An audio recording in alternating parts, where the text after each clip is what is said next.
नमस्कार, मैं प्रियंका राय आप सभी दर्शकों का अन्नदाता कार्यक्रम में स्वागत करती हूं। हमारे देश का किसान जन का पोषक है, वो श्रम का देवता है, अन्नदाता है। उसमें ही भारत की आत्मा निवास करती है। ऐसे ही किसानों की प्रगति के लिए हम खेती बाड़ी से जुड़ी हुई बहुत सी नई लाभकारी जानकारियां हर रोज सुबह लेकर आते हैं। तो चलिए कार्यक्रम शुरू करने से पहले देखते हैं क्या है आज के अन्नदाता में। गेंदा की उन्नत किस्में और खेती करने का वैज्ञानिक तरीका।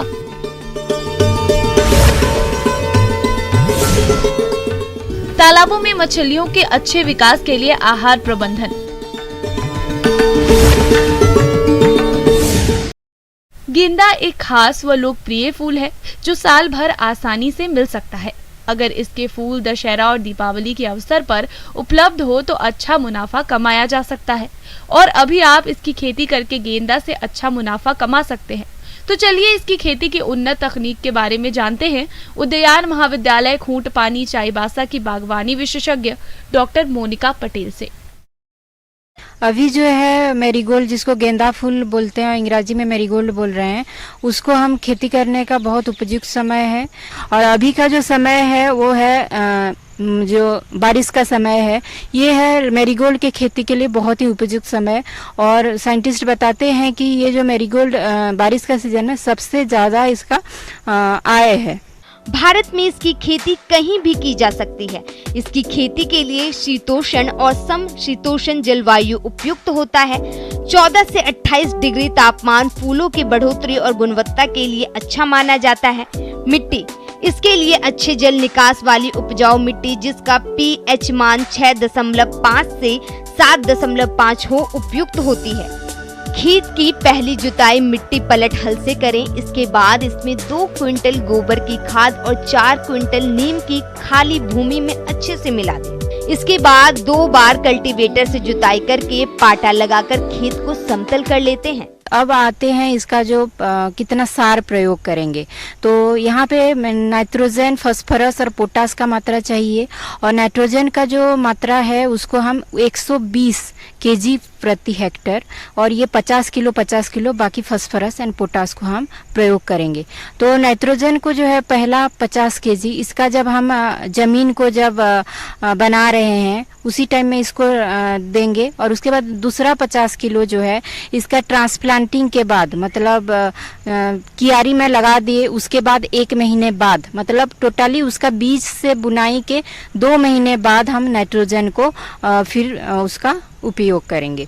और जो अभी जो मैरीगोल्ड का वैरायटी जो सबसे ज़्यादा प्रचलित है वो है IRA न्यू दिल्ली से जो मिलेगा, फ्लोरिकल्चर एंड लैंडस्केप आर्किटेक्चर जो डिपार्टमेंट है वहीं से, वो है पूसा नारंगी गेंदा एंड पूसा बसंती गेंदा। नारंगी जो उसका मतलब ही है कि वो जो है ऑरेंज कलर का फूल है, और बसंती का मतलब पीला कलर का फूल है। वो जो ये दोनों ही अफ्रीकन मैरीगोल्ड का सबसे पॉपुलर वेराइटीज है। इसके अलावा रस्टी रेड बोल के एक वेराइटी है, सुसाना है, वालेंसिया है, जो कि फ्रेंच मैरीगोल्ड का वेराइटी है। तो फ्रेंच मैरीगोल्ड जो है इसमें भी कलर एक्सट्रैक्शन एंड उसके लिए यूज किया जाता है। ये बहुत डार्किश कलर का होता है, इसका डार्क रेड कलर का होता है। उसके बाद जो मैरीगोल्ड है उसका जो सीड रेट है, मतलब कितना बीज लगाएंगे, वो है 1.5 केजी पर हेक्टर, और इसका जो बीज का दाम है वो है 1200 रुपया पर किलो। तो ये जो है इसका जो सीड रेट में इसका बीज को बीजोपचार बहुत ज़रूरी है, तो इसीलिए बीजोपचार ज़रूरी है। बीजोपचार में थीराम हम यूज करेंगे या जीनेब यूज करेंगे, है ना।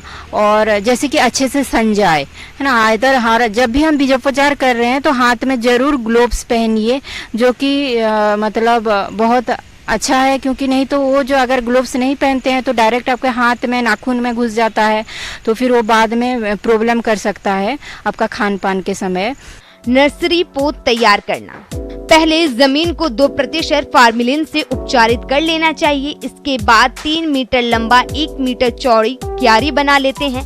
बीज को कतार से कतार की दूरी 5 सेंटीमीटर रखते हुए 3 सेंटीमीटर की गहराई में बुआई करनी चाहिए। बुआई के बाद हल्की भुरभुरी गोबर की खाद से ढककर सिंचाई करके सूखे घास से ढक देते हैं ताकि बीजों का अनुकरण अधिक एवं समान हो। और वहाँ पे आप जब कियारी कर रहे हैं उसके बाद कियारी में 1 महीना रहने के बाद वो ट्रांसप्लांटिंग के लिए जो अभी नेक्स्ट मेन फील्ड में जो जाने के लिए वो उपयुक्त है। तो जो ट्रांसप्लांटिंग करेंगे तो उसके लिए एक छोटा छोटा कियारी टाइप का बनाएंगे, 5.5 मीटर इंटू 4 मीटर का जो साइज है उसके में। और इसका जो मतलब डिस्टेंस स्पेसिंग जिसको बोलते हैं, row to row and plant to plant distance जो है वो 40 सेंटीमीटर इंटू 40 सेंटीमीटर है। और कहीं कहीं पे 50 सेंटीमीटर भी प्रयोग कर सकते हो, वैरायटी के हिसाब से वो बदलता रहता है। अब बारिश का सीजन में खरपतवार तो हर जगह ही मतलब आ रहे हैं, तो जो बारिश का सीजन में जो खरपतवार आ रहे हैं उसकी वजह से पहले से फ्लुक्लोरालिन और पेंडिमिथिलिन जो है इसको हम प्रयोग करेंगे। उसके वजह से जो है प्री इमरजेंस हर्बिसाइड बोला जाता है, मतलब पहले से देंगे तो ये 80 दिन तक नहीं आएगा उसमें, मतलब जो खरपतवार है। या फिर मैनुअल मेथड का फॉलो कर सकते हैं अगर उसके बाद आता है, क्योंकि ये जो क्रॉप है 3-4 महीना का क्रॉप है।